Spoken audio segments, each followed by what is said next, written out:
بھائیو سورہ النساء کی آیت نمبر 24 کی طرف آتے ہیں جو پارہ نمبر 5 میں پہلی آیت ہے. اس کانٹیکسٹ میں انشاءاللہ میں نکاح متع اور نکاح مسیار سے ریلیٹڈ گفتگو کروں گا، لیکن پہلے اس کو ہم کور کر لیتے ہیں. اعوذ باللہ من الشیطان الرجیم، بسم اللہ الرحمن الرحیم. والمحصنات من النساء الا ما ملکت ایمانکم. یہ پچھلے کے ساتھ ریلیٹڈ ہے کہ یہ بھی ٹیمپرری طور پر حرام رشتہ ہے. ایسی عورتیں جن کے آلریڈی خامند ہوں، محسنہ ہوں، ایک قلعے کے اندر قید ہیں، ان کا آلریڈی کوئی خامند ہے، وہ عورتیں بھی تمہارے لیے وقتی طور پر حرام ہیں. ہاں یہ ہے کہ وہ طلاق دے دے پھر الگ معاملہ ہے. تو ایک وقت میں ایک عورت ایک ہی شادی کر سکتی ہے، لیکن ایک ایکسیپشن ہے، الا ما ملکت ایمانکم. ہاں جو کنیزیں تمہارے ہاتھ لگ جائیں، یعنی غیر مسلموں کی وہ عورتیں جو ہے تو شادی شدہ تھی لیکن جنگ لڑنے کے لیے میدان جنگ میں آئی تھیں اور ان کے خامند مارے گئے. اب دو حال ہیں، ایک تو ہے کہ وہ عورتیں واپس کر دی جائیں تاکہ وہ اپنے بچوں کو جوان کر کے مسلمانوں پہ دوبارہ چڑھ دوڑائیں، اور دوسرا حال یہ ہے کہ ان عورتوں کو اپنے پاس رکھا جائے اور ان کی تربیت کی جائے اور ان کو وہ حقوق دیے جائیں.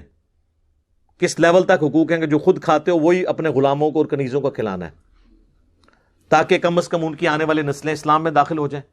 تو اب وہ جو شادی شدہ عورتیں ہیں جو مسلمانوں کے ہاتھ لگی، تو ان کے ساتھ بھی ازدواجی تعلق بغیر نکاح کے بھی کر سکتے ہیں جب تک وہ لونڈی ہیں. ہاں اگر کوئی لونڈی کو آزاد کر دے اور پھر اس سے شادی کر لے پھر تو وہ بیوی ہے. جس طرح کہ بخاری مسلم میں آتا ہے کہ سیدہ صفیہ کو نبی علیہ السلام، یہ یہودیہ تھی، مسلمان ہو گئیں اور لونڈی بن کے نبی علیہ السلام کے پاس آئیں، تو آپ نے ان کو آزاد کر دیا اور ان کی آزادی ہی ان کا حق میں ٹھہرا اور ام المؤمنین وہ بن گئی رضی اللہ تعالی عنہا وسلام اللہ علیہ. تو نبی علیہ السلام نے اپنے عمل سے ثابت کیا. البتہ اگر آپ اس کو آزاد نہ بھی کرتے تب بھی اس کے ساتھ تعلق قائم کر سکتے ہیں، اگرچہ وہ شوہروں والی ہیں، ان کے شوہر چاہے مر چکے ہوں یا زندہ ہوں، دونوں صورتوں میں، چونکہ اب وہ لونڈی بن چکی ہیں. لیکن اس میں بھی شرائط ہیں، یہ اگر وہ پریگننٹ ہے پھر نہیں کر سکتے. ٹھیک ہے، یعنی وہ والا جو باقی کیسز جو ہیں وہ اپنی جگہ رہیں گے جو عورتوں کے حوالے سے ہوتے ہیں. اس کو کہتے ہیں استبرا ہونا چاہیے، یعنی ان کا حمل خالی ہو، حیض والا ایشو نہ ہو، وہ پوری کی پوری چیزیں. ولادہ سے ایک ٹاپک ہے، میں آج اس کو سکپ کرتا ہوں. اس حوالے سے صحیح مسلم میں ایک حدیث ہے، نبی علیہ السلام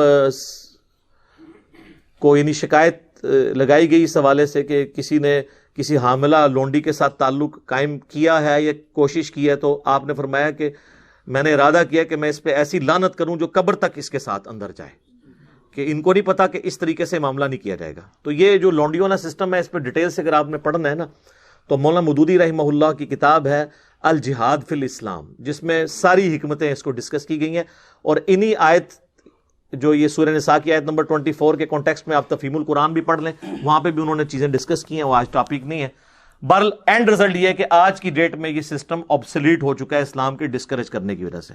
آج کوئی لونڈیوں والا سسٹم باقی نہیں ہے کہ کوئی پیسے دے کے تو کوئی علاقہ غیر سے یا وہ کے پی سے جا کے عورت خرید کے لے آئے یا کوئی فلپائن والی عورت خرید کے لے آئے. نہیں، وہ نہیں ہوگی، وہ زنا ہی ہوگا. اب یہ سسٹم آبسلیٹ ہو چکا ہے، یہ ختم ہو چکا ہے سسٹم، کیونکہ غلامی دنیا سے ختم ہو چکی ہے. اسلام نے جگہ جگہ آپ دیکھیں کئی ایک گناہوں کے کفارے کے طور پر غلام کو آزاد کرنے کی ترغیب دلائی. آہستہ آہستہ ایسا ڈسکریج ہوا، یہ سسٹم ختم ہو گیا الحمدللہ. الا ما ملکت ایمانکم، ہاں جو کنیزیں ان کا معاملہ الگ ہے. کتاب اللہ علیکم، یہ اللہ تعالیٰ نے تم پر شریعت فرض کی ہے. وَأُحِلَّ لَكُم مَّا وَرَاءَ ذَلِكُمْ، اور تم پر حلال کر دی گئی ہیں ان کے سوا تمام عورتیں. یعنی یہ جو حرمت والے 12 رشتے پچھلی آیت میں بیان ہوئے، آیت نمبر 23 میں، جو محرمات ابدیہ ہیں، اور کچھ ایسے جو وقتی طور پر حرام ہیں، جیسے 2 بہنوں کو اکٹھا جمع کرنا، پھوپھی اور بھتیجی کو اور خالہ اور بھانجی کو جمع کرنا، یا جس عورت کی آلریڈی شادی ہے اس کو آپ اپنے قد میں نہیں لے سکتے. یہ ٹیمپرری کو بھی اور پرماننٹ چھوڑ کے، ان کے علاوہ دنیا کی ہر عورت تمہارے لیے حلال ہے کہ تم اس کے ساتھ شادی کر سکتے ہو. تو آپ دیکھ لیں، حرام بہت تھوڑا ہے، حلال بہت زیادہ ہے، بشرطے کہ آپ کو رشتہ مل جائے. ٹھیک ہے، ما وراء ذالکم، اس کے سوا سب کے سب آپ کے لیے حلال ہیں بشرطے کہ رشتہ ہو جائے. ان تبتغوا باموالکم محسنین غیر مصافحین، کہ تم اپنے مال کے ذریعے ان کے ساتھ رشتہ قائم کرو. یعنی حق مہر کے عوض ہی نکاح ہوتا ہے نا، ورنہ تو نکاح ہو ہی نہیں سکتا. پاک دامن بنتے ہوئے، یعنی مقصد جو ہے وہ میاں بیوی کے ذریعے خاندان کو وجود دینا ہو، غیر مصافحین، محض شہوت رانی مقصد نہ ہو۔ مقصد کیا ہے؟ گھر بسانا۔ مقصد کیا ہے؟ اولاد کی پرورش اور ایک خاندانی نظام کو وجود بخشنا۔ فَمَسْتَمْتَعْتُمْ، پس جو تم نے ان سے یعنی فائدہ اٹھایا ہے، ان سے جو تم نے نفع حاصل کیا ہے، بِهِ مِنْهُنْ، ان میں سے، فَآتُوهُنَّ أُجُورَهُنَّ فَرِيضَةً، تو ان کو ان کے مہر دو جو مقرر کیے گئے ہیں۔ اب یعنی حق مہر کے بغیر نہیں، اگر وہ حق مہر آپ نے جو ان کے ساتھ طے کیا تھا آپ نے نہ دیا تو عورت آپ کے لیے حلال نہیں۔ ہاں وہ خود چھوڑ دے علیحدہ بات ہے، یہاں پہ اور آسان رکھا گیا، معجل تھوڑا سا رکھ لیتے ہیں، غیر معجل کہتے ہیں بعد میں ہم دے دیں گے، ان کو پتا ہوتا ہے کون سا دینا ہے، دینا ہوتا ہے سر وہ آپ نے، یا لکھوائی تھوڑا، جب زیادہ لکھوایا تو وہ آپ نے دینا ہوگا، الا یہ کہ وہ عورت خود معاف کر دے۔ وَلَا جُنَاحَ عَلَيْكُمْ فِي مَا تَرَاضَيْتُمْ بِهِ مِن بَعْدِ الْفَرِيضَةِ، اور تم پر کوئی گناہ نہیں ہے جس چیز پر تم آپس میں راضی ہو جاؤ مقرر کرنے کے بعد۔ یعنی اگر عورت کہتی ہے ٹھیک ہے میں معاف کرتی ہوں یا آدھا چھوڑ دیتی ہوں، تو اللہ تعالیٰ کہتا ہے مجھے کوئی اس پہ اعتراض نہیں ہے، آپس میں تم طے کر لو۔ ان اللہ کان علیما حکیما، بے شک اللہ تعالیٰ علم والا حکمت والا ہے۔ اب یہ جو لفظ یہاں پر آیا نا جی، فَمَسْتَمْتَعْتُمْ بِهِ مِنْهُنْ، جو تم نے ان سے نفع اٹھایا، اسی کو وہ متاع بھی کہا جاتا ہے، نفع اٹھانا۔ اور متاع سے مراد صرف نکاح متاع نہیں ہے، کسی بھی چیز سے آپ نفع اٹھا رہے ہو، جس طرح ہم حج کے ساتھ عمرے کا جب نفع اٹھاتے ہیں تو ہم اسے کہتے ہیں متعۃ الحج یا حج تمتع، تو یہ نفع اٹھانا۔ قرآن میں نکاح متع کا ذکر کہیں نہیں ہے، زبردستی کسی نے داخل کرنا ہے تو ایک الگ معاملہ ہے، قرآن میں تو مطلقاً نکاح کا ذکر ہے۔ اور چونکہ نکاح متع بھی ایک نکاح ہے، اس کانٹیکسٹ میں اگر کوئی کیس میں داخل ہے جب تک وہ حلال تھا تو وہ بالکل ٹھیک کہہ رہا ہے، ہمیں کوئی اعتراض نہیں ہے۔ بعض لوگ یہ بھی لے کے آتے ہیں کہ جی عبداللہ ابن عباس کی ایک قرات تھی جو المستدرک للحاکم میں آئی ہے، کہ وہ جو آیت ہے نا یہ والی فَمَسْتَمْتَعْتُمْ بِهِ مِنْهُنَّ، وہ آگے ساتھ پڑھتے تھے إِلَىٰ أَجَلٍ مُّسَمَّى، ایک پیریڈ کے لیے جو تم نکاح کرتے ہو تو تم ان کو حق مہر دو، تو وہ اس کے ساتھ کرتے تھے، اور یہی اہل تشیع پیش کرتے ہیں۔ تو وہ اگر اس کو درست بھی مانا جائے، اس حدیث کو امام حاکم نے بھی صحیح کہا اور امام زابی نے بھی صحیح مسلم کی شرط پہ صحیح کہا، تب بھی وہ سارے کے سارے معاملات منسوخ تصور کیے جائیں گے۔ اور اہل سنت کے ہاں تو ایٹ لیسٹ اس کا اجماع پایا جاتا ہے کہ نکاح متع جو تھا وہ اب قیامت تک کے لیے منسوخ ہو چکا ہے، یہ نہیں ہے کہ پہلے نہیں تھا، پہلے تھا۔ تو نکاح متع ہو یا نکاح مسیار کی جو فارم جو اس سے ملتی جلتی بلکہ اس سے بھی گئی گزری ہے، وہ میں بتا دیتا ہوں، دونوں جو ہے وہ حرام ہے۔ اس کانٹیکسٹ میں اب آپ کو وہ ریلیٹڈ احادیث بتا دیتا ہوں۔ متع کہتے ہیں نفع اٹھانے کو، نکاح متع ہوتا ہے، یہ ہوتا نکاح ہی ہے، یہ کوئی وہ والا معاملہ نہیں ہے کہ وہ بچہ پیدا ہوگا تو وہ وارث نہیں، وہ جو بچہ پیدا ہوگا وہ وارث بھی ہوگا اپنے باپ کا، اس کو وراثت میں حصہ ملے گا، وہ سارے باقی سٹیٹس وہی رہیں گے۔ لیکن نکاح متع یہ ہوتا ہے کہ آپ نے کم از کم 3 دن کے لیے ہوتا تھا، زیادہ جتنے بھی دن کر لیں، 3 دن کے بعد یعنی جو دن بھی آپ نے طے کیے اس کے بعد آٹومیٹکلی وہ نکاح ختم ہو جائے گا جیسے اس کی ٹائم پیریڈ پورا ہوگا۔ لیکن جو اولاد پیدا ہوگی وہ اس کا باپ وہی ہوگا، اس کو وراثت میں بھی باقی سارے معاملات وہی چلیں گے، تو اسی لیے نکاح متع کہا جاتا ہے۔ تو اب اس کو کوئی یہ نہیں کہہ سکتا یہ کوئی بدکاری تھی، ورنہ تو بخاری مسلم میں ہے کہ صحابہ کرام نے کیا ہے، تو آپ اس کو کیسے کہہ سکتے ہیں نبی الاسلام کی اجازت سے کیا ہے؟ وہ صحیح بخاری اور صحیح مسلم دونوں میں حدیث ہے کہ جابر بن عبداللہ کہتے ہیں کہ ہم لوگ رسول اللہ صلی اللہ علیہ وآلہ وسلم کے زمانے میں، حضرت ابوبکر کے زمانے میں اور حضرت عمر کے شروع کے زمانے میں متعۃ النکاح، متعۃ النساء یعنی عورتوں کا متع، اور متعۃ الحج یعنی حج کا متع یعنی حج تمتع، ایک ہی سفر میں حج اور عمرے کو جمع کرنا، یہ کیا کرتے تھے۔ پھر حضرت عمر نے اسے سختی کے ساتھ منع فرما دیا کہ یہ حرام ہو چکا ہے۔ ظاہر خبر سب تک نہیں پہنچی ہوئی تھی تو حضرت عمر نے اس کو اسٹیبلش کیا۔ آج والا تو نہیں تھا انٹرنیٹ والا دور کے جی ایک بات یہاں سے کلپ چڑھا سب کو پتہ چل گیا، تو ایسا نہیں ہوتا تھا، چند لوگوں کو پتا تھا، پھر آہستہ آہستہ وہ چیز اسٹیبلش ہو گئی۔ جس طرح شراب بھی کچھ سٹیجز میں حرام ہوئی ہے، یہ بھی کچھ سٹیجز کے اندر ہوا ہے۔ اسی کانٹیکسٹ میں ایک اور حدیث ہے صحیح بخاری اور صحیح مسلم میں کہ مولا علی رضی اللہ تعالیٰ عنہ نے حضرت عبداللہ ابن عباس کو آبزرو کیا کہ وہ نکاح متع کے بارے میں نرم رویہ رکھتے تھے اور وہ نوجوانوں کو اس کی حق میں فتویٰ دے دیتے تھے. تو حضرت علی نے ان کو ڈانٹا ابن عباس کو اور کہا رک جاؤ اس سے. نبی صلی اللہ علیہ وآلہ وسلم نے غزوہ خیبر کے موقع پر نکاح متع سے یعنی متعۃ النساء سے منع فرما دیا. متعۃ الحج تو باقی ہے، حج تمتع وہ تو افضل ترین حج ہے، وہ آج تک باقی ہے، وہ الگ سے احادیث ہے. اور پالتو گدوں کے گوشت کو بھی حرام کر دیا. البتہ یہ بات ٹھیک ہے کہ صحیح بخاری میں آتا ہے کہ ابن عباس فتویٰ ہمیشہ یہی دیتے تھے کہ یہ جائز ہے، لیکن صحیح بخاری میں موجود ہے جب ان کے غلام نے کہا کہ یہ اس صورت میں ہے کہ جب کوئی شخص سفر میں ہو یا عورتوں کی کمی ہو جائے اور مجبوری میں کہیں پہ معاملہ ہو جائے جہاد کے دوران. تو عبداللہ بن عباس نے کہا ہاں میں بھی اسی صورت میں اسے جائز سمجھتا ہوں، عام حالت میں نہیں ہے. اور سر حیران کن بات آپ کو بتاؤں، شیعہ بھی عام حالت میں نکاح متع کو حرام سمجھتے ہیں.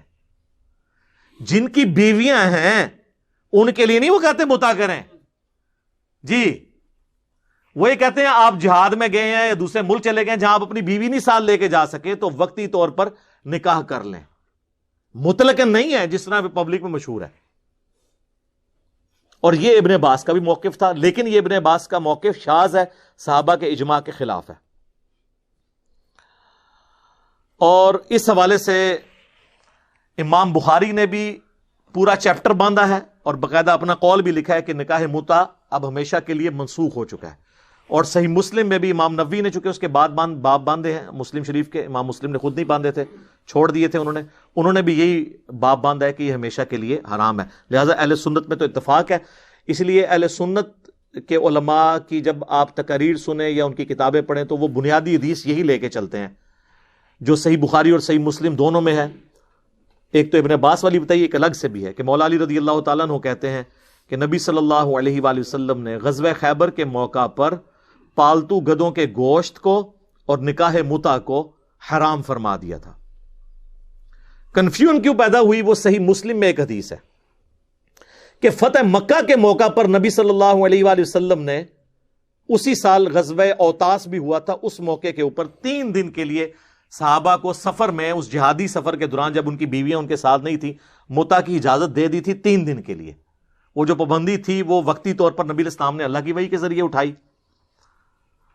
اور اس کے بعد اسی حدیث میں موجود ہے، وہ حدیث روایت کی ہے صبرہ بن معبد نے، وہ کہتے ہیں پھر نبی اسلام نے اناؤنسمنٹ کی کہ اب قیامت تک کے لیے حرام ہے نکاح متع، قیامت تک کے لیے، یہ اس میں الفاظ ہیں.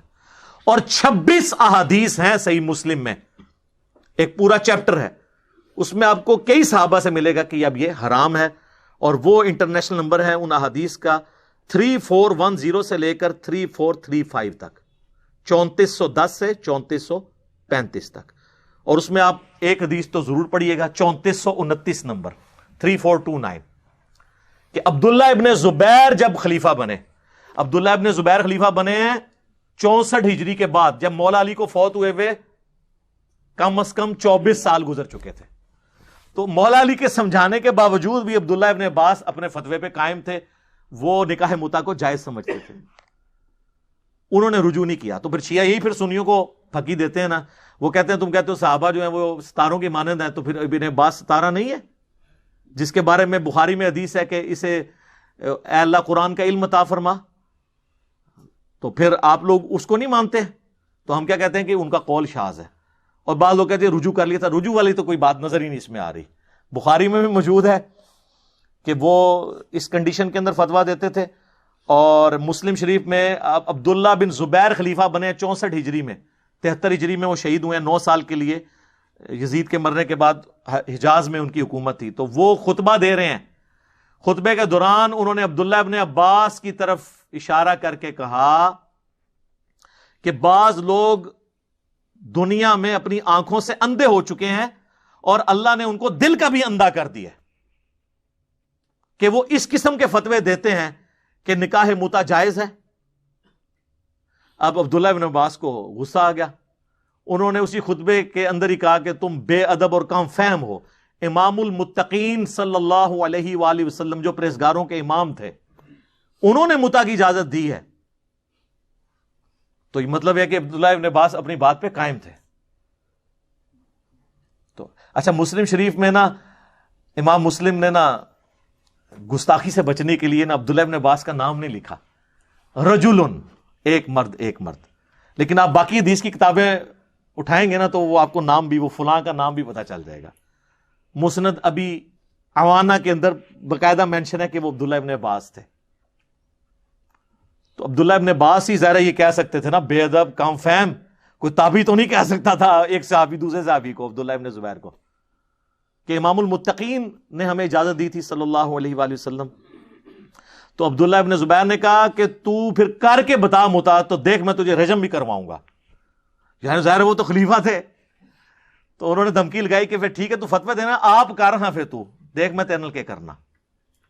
اور یہ حدیث کافی لمبی ہے. اس کے بعد پھر ایک تابعی جو ہے اس کے ساتھ حدیث میں ہی آگے الفاظ ہیں, وہ تابعی کہتے ہیں کہ یہ متا جو ہے مجبوری کی حالت میں جائز تھا, جو میں نے آپ کو پہلے صحیح بخاری میں بتایا کہ عبداللہ بن عباس بھی مطلقاً متا کو جائز نہیں سمجھتے تھے, نہ شیعہ مطلقاً سمجھتے ہیں. جہاد کے دوران یا جہاں پہ بیوی ساتھ نہ ہو دوسرے ملک کے اندر, وہ تو آپ کو پتہ ہے پچھلے دنوں آپ کی اہل حدیث کی بھی ایک جہادی تنظیم ہے, ان کے بارے میں نے اخبار میں پڑھا ہے, وہ نکاح جہاد کے لیے عورتیں گئی ہوئی تھی وہاں پہ شام کے اندر ان اہل حدیثوں سے نکاح کرنے کے لیے. وہ اس کو نکاح متا کا نام نکاح جہاد رکھ لیا ہے, وہ نکاح متا ہی سی, وقتی طور پہ گئی ہیں سن اسلامی بہنیں خدمت کرنے کے لیے. تو یہ حرام ہے, اب یہ معاملہ حرام ہو چکا ہے. جس طرح شراب اب ہمیشہ کے لیے حرام ہے, یہ حرام ہے. حضرت عبداللہ ابن عباس کے قول کو ہم درست نہیں مانتے. تو وہ صحیح مسلم کی حدیث میں وہ آتا ہے, وہ تابعی کہتے ہیں کہ جس طرح مردار کھانا مجبوراً جان بچانے کے لیے جائز ہو جاتا ہے, اس صورت میں جائز ہے, مطلقاً یہ جائز نہیں ہے. اور پھر آگے وہ جو صحابی جنہوں نے یہ حدیث بیان کی ہے کہ قیامت تک کے لیے حرام ہو گیا, ان کا بیٹا عمر بن عبدالعزیز کو, جو خلیفہ تھے بنو امیہ کے, اور لیکن مجدد بھی ہیں, کیونکہ بنو امیہ کی ساری غلط کاریوں کو انہوں نے درست کیا الحمدللہ. تو عمر بن عبدالعزیز کی موجودگی میں نا وہ اسی صحابی کا بیٹا جو صبرہ بن معبد کا بیٹا ہے, ربی بن صبرہ, وہ عمر بن عبدالعزیز کو یہ حدیث سناتا ہے کہ میرے باپ نے خود بھی نکاح متا کیا تھا, اور انہوں نے مجھے بتایا تھا کہ نبی الاسلام نے فتح مکہ کے موقع پر چند دنوں کے لیے اجازت دی تھی, پہلے خیبر کے بعد حرام ہوا, اور پھر جب یہاں حرام ہوا تو وہ ہمیشہ کے لیے حرام ہو گیا, غزوہ اوتاس کے موقع پر فتح مکہ والے سال. اور وہ جو روایت بیان کر رہے ہیں وہ کہتے ہیں میں وہاں پہ موجود تھا عمر بن عبدالعزیز کے پاس. اچھا یہ ساری جو مسلم شریف کی حدیث ہے نا, یہ مسند ابی عوانہ کے اندر بھی آتی ہے, اور وہاں پہ وہ رجل ان کے نام بھی موجود ہے کہ وہ عبداللہ ابن عباس تھے. اور اس کے آگے یہی ربی بن صبرہ کہتا ہے کہ عبداللہ ابن عباس نے مرنے سے پہلے اپنے فتوے سے رجوع کر لیا تھا. لیکن یہ الفاظ مسلم میں نہیں ہے, بخاری سے بھی یہی پتا چلتا ہے کہ کوئی رجوع نہیں کیا. اب یہ ان کا حسن ظن ہے کہ ان کا حسن ظن ہوگا, کیونکہ انہوں نے یہ نہیں کہا کہ مجھے انہوں نے بتایا, انہوں نے کہا کہ وہ انہوں نے رجوع کر لیا تھا. اب وہ کیا ہے, ان کی سند ہے, ان تک پہنچی بات نہیں پہنچی. بل اہل سنت عبداللہ ابن عباس کے حوالے سے جان چھڑانے کے لیے یہ روایت پیش کرتے ہیں. باقی جو اکثریت اہل سنت کی وہ اس روایت کا سہارا نہیں لیتی, وہ کہتی ہے کہ جی یہ کیسے ہو سکتا ہے انہوں نے رجوع نہ کیا ہو جب ان کو احادیث کا پتہ چلا تھا. تو وہ ظاہر ہے وہ خود بھی مجتہد تھے, وہ ان احادیث کو منسوخ تصور نہیں کرتے تھے اور کیٹاسٹرافک کنڈیشن کے لیے باقی مانتے تھے. لہٰذا اہل سنت اہل تشیع اس مسئلے پہ لڑنے کی ضرورت نہیں ہے. عام حالت میں تو نہ شیعہ متا کے قائل ہیں اور نہ اہل سنت. اہل سنت تو کسی صورت بھی قائل نہیں ہے, وہ کیٹاسٹرافک کنڈیشن میں ہے. اور آپ کو یوٹیوب کے اوپر کئی ایک بحثیں مل بھی جائیں گی. اور اہل سنت دوسری طرف نکاح مسیار کا جو ہے نا وہ دفاع کر رہے ہوتے ہیں, کیوں کہ وہ سعودیہ والے مفتیان نے دے دیا. اور پھر اتنے بھولے ہیں, میں پروگرام بھی ان کے آپ دیکھیں کئی لوگوں کے اپلوڈ ہوئے ہیں, وہ کہتے ہیں جی نکاح مسیار تو, اور وہ نکاح مسیار وہ اپنی ڈیفینیشن اس کی کرتے ہیں. بھئی اس نکاح مسیار کو کون حرام کہتا ہے؟ وہ کہتے ہیں جی سورہ البقرہ کی آیت نمبر, سورہ النساء کی آیت نمبر 128 میں آیا نا کہ عورت اپنی مرضی سے خامند کو اپنا حق کوئی معاف کر سکتی ہے. یعنی کوئی عورت یہ کہہ سکتی ہے کہ ٹھیک ہے میرا خامند بے شک 3 مہینے بعد میرے پاس ایک دفعہ آ جائے, لیکن میرے ساتھ ٹیگ لگا رہے کہ میں بیوہ نہیں ہوں, متعلقہ نہیں ہوں, کسی کی بیوی ہوں, تاکہ مجھے ایک پروٹیکشن رہے. عرب کے معاشرے میں تو یہ بہت چیز اہم تھی, آج کل بھی ہے, لیکن میں اپنا حق اسے معاف کرتی ہوں. تو قرآن میں آیا کہ وہ معاف کر سکتی ہے, بالکل کر سکتی ہے. بخاری مسلم میں موجود ہے کہ نبی علیہ السلام کی ایک وقت میں 9 بیویاں تھیں, لیکن 8 کے لیے باری مقرر تھی. 9ویں نے اپنی باری حضرت عائشہ کو دے دی تھی, سیدہ سودا نے رضی اللہ تعالی عنہا. اور وہ ابو داؤد میں آتا ہے کہ انہیں خدشہ ہوا کہ میں بہت بوڑھی ہوں تو نبی علیہ السلام مجھے کہیں طلاق ہی نہ دے دیں. حالانکہ آپ نے کیا طلاق دینی تھی, انہوں نے خود ایزیوم کیا. تو انہوں نے حضور کو خود ہی کہہ دیا کہ میں قیامت والے دن بھی آپ کی بیوی بن کے اٹھنا چاہتی ہوں, تو میں تو ویسے بوڑھی ہوں, مجھے خاوند کی حاجت نہیں ہے, میں اپنا حق معاف کرتی ہوں, میں اپنی باری سیدہ عائشہ کو دیتی ہوں. اور حضرت عائشہ اتنی ان کی قدر کرتی تھی, وہ کہتی تھی کہ کاش میں سودا کے جسم کا ٹکڑا ہوتی, کہ اتنا حوصلہ کسی بیوی میں ہو سکتا ہے کہ وہ اپنی باری اپنی سوکن کو دے دے. یہ بھی اس حدیث کے اندر موجود ہے بخاری اور مسلم میں. تو وہ حق آپ نے چھوڑا. وہ کہتے ہیں جی یہ حق تو خامند کے لیے بیوی چھوڑ سکتی ہے اور دوسری بیوی کو دے سکتی ہے, تو نکاح مسیار بھی یہی ہے. مرنا جاتے اگر تیرا یقین ہوتا یہی ہو اگر نکاح مسیار, تو اس کو کون کہے گا حرام؟ مسیار کا مطلب ہے سیر والا نکاح. بس کبھی کبھار سیر کرنے کے لیے آپ چلے جائیں اس بیوی کے پاس, تاکہ بس سر یہ میری بیوی ہے. لیکن یہ سیر والا معاملہ دوسرا بھی ہے. عرب میں شیخ یہ نہیں کر رہے ہیں, وہ مفتی اعظم سعودیہ کا فتویٰ ہے عبدالعزیز بن باز کا, جو فوت ہو چکے 99 میں, کہ جو عرب لڑکے یورپ اور امریکہ میں پڑھنے جاتے ہیں 3 سال 4 سال کے لیے, تو اپنی بیوی ساتھ نہیں لے کے جا سکتے. وہاں پہ اپنے ذہن میں رکھتے ہوئے کسی عورت کے ساتھ شادی کر لیں کہ میں جاتے وقت سے طلاق دے دوں گا, پہلے ہی بسانے کی نیت سے نہیں. اور کہتے ہیں اگر یہ کہا نا کہ میری 3 سال کی پڑھائی ہے اور 3 سال کے لیے نکاح کرتا ہوں تو یہ نکاح متع بن جائے گا اور وہ تو حرام ہے.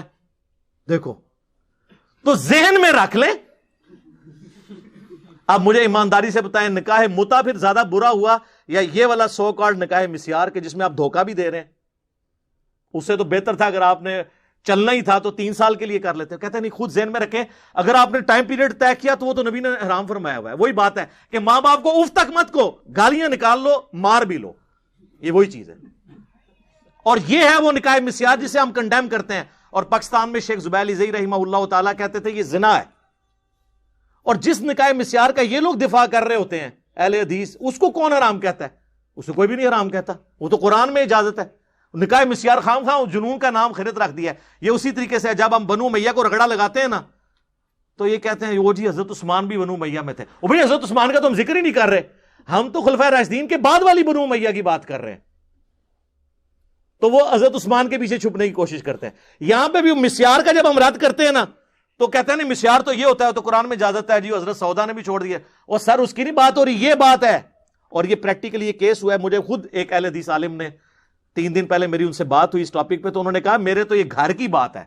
وہ کہتے ہیں میرا بہت قریبی رشتہ دار ہے اور پاکستان لیول کے اہل حدیث عالم ہے, میں ان کا نام نہیں بتاتا. وہ کہتے ہیں میرے گھر کی بات ہے کہ سعودی عرب کا ایک نوجوان گیا فرانس میں پڑھنے کے لیے. اس نے وہاں پر فرانس کی کوئی شاہی خاندان جو چلتا آ رہا تھا اس کی کسی لڑکی کے ساتھ نکاح مسیار کر لیا. اور جب پڑھائی کے لیے واپس آیا, اس میں سے اس کا ایک بیٹا بھی پیدا ہوا. جب واپس آیا اسے طلاق دے آیا اور کہا جی میں نے تو مفتی اعظم سعودیہ کے فتوے پہ عمل کیا. اب شاہ عبداللہ کہیں فرانس گیا تو وہ لڑکی وہاں پہنچ گئی. سر وہاں تو پھر جوڈیشری آزاد ہے نا. انہوں نے شاہ عبداللہ کے سامنے پیش کیا کہ جی یہ آپ کی بہو ہے, لے کے جائیں اسے ساتھ. یہ کر گیا آپ کے ساتھ دھوکہ. شاہ عبداللہ نے کہا ٹھیک ہے تم آ جاؤ سعودیہ, تمہارا ویزا لگا. سعودیہ ہے, اس لڑکے کو بلا کے شاہ عبداللہ نے کہا جو پچھلے والے کنگ تھے کہ یہ تو تیری بیوی تھی. تو اس نے کہا جی میں تو مفتی اعظم کے فتوے پہ عمل کیا ہے. وہ مفتی سارے پاس ہی لے ڈوبتے رہے. حالانکہ انہی کے لیول کے ان کے بعد جو مفتی اعظم تھے نا صالح العثیمین, انہوں نے بن باز کا رد کیا کہ اس کا یہ حرام ہے فتویٰ. وہ نہیں تھے اس فتوے کو جائز سمجھتے. وہی سعودیہ سے ہی ان کا رد ہوا. تو شاہ عبداللہ نے کہا بھی اس کو بساؤ. اس نے کہا میں نے نہیں رکھنی. اور نقصان کیا ہوا, اس کا جو بیٹا تھا جو مسلمان تھا, اس کا نام اب میں نہیں بتاتا, پھر یہ پہنچ جائیں گے کس کی بات کر رہے ہیں. نام بھی مجھے پتا ہے. وہ اس نے اپنی بہن کو دے دیا. وہ اب آج عیسائی ہے اور جوان ہو چکا ہے. اور یہ جو اہل حدیث عالم کہتے ہیں کہ میرا بہت قریبی رشتہ دار, بہت ہی قریبی, اب وہ میں رشتہ بھی نہیں بتاتا ورنہ تب بھی یہ پہنچ جائیں گے, جو سعودی نیشنل تھا, اس نے پھر والنٹیئرلی پھر شاہ عبداللہ نے کہا یار کوئی تم میں سے اس سے شادی کر لے. تو اس نے پھر اس کے ساتھ شادی کی کہ یار ہماری عزت رہ جائے. اور اس کی وجہ سے اس فرینچ عورت کو نیشنلٹی بھی مل گئی. اور مزے کی بات, وہ آخری وقت تک ابھی بھی زندہ ہے, وہ سعودیہ میں رہ رہی ہے. وہ اس نے اسلام نہیں چھوڑا, وہ مسلمان ہی ہے. اور مسلمانوں نے مفتیوں کے فتووں کے ساتھ یہ کیا. یہ وہ فتویٰ ہے جس کو ہم حرام سمجھتے ہیں اور نکاح متع سے بدتر سمجھتے ہیں, اس طرح کے نکاح مسیار کو. اور آپ جس طریقے سے چھپنے کی کوشش کر رہے ہیں اس نکاح متع کو پاگل ہے جو نکاح مسیار کو حرام کہے گا. وہ والا مسیار اور ہے, یہ مسیار اور ہے, سیر سپاٹے والا. ٹھیک ہے جی. اللہ تعالیٰ سے دعا جو حق بات میں نے کہی اللہ تعالیٰ ہمارے دلوں میں راسخ فرمائے، اگر جذبات میں میرے منہ سے کوئی غلط بات نکل گئی اللہ تعالیٰ ہمارے دلوں سے محو کر دے، ہمیں معاف بھی فرما دے، ہمیں کتاب و سنت کی تعلیمات پر عمل کر کے دوسرے بھائیوں تک پہنچانے کی توفیق عطا فرمائے۔ سبحانک اللہم و بحمدک، اشہد ان لا الہ الا انت، استغفرک و اتوب الیک، وما علینا الا البلاغ المبین۔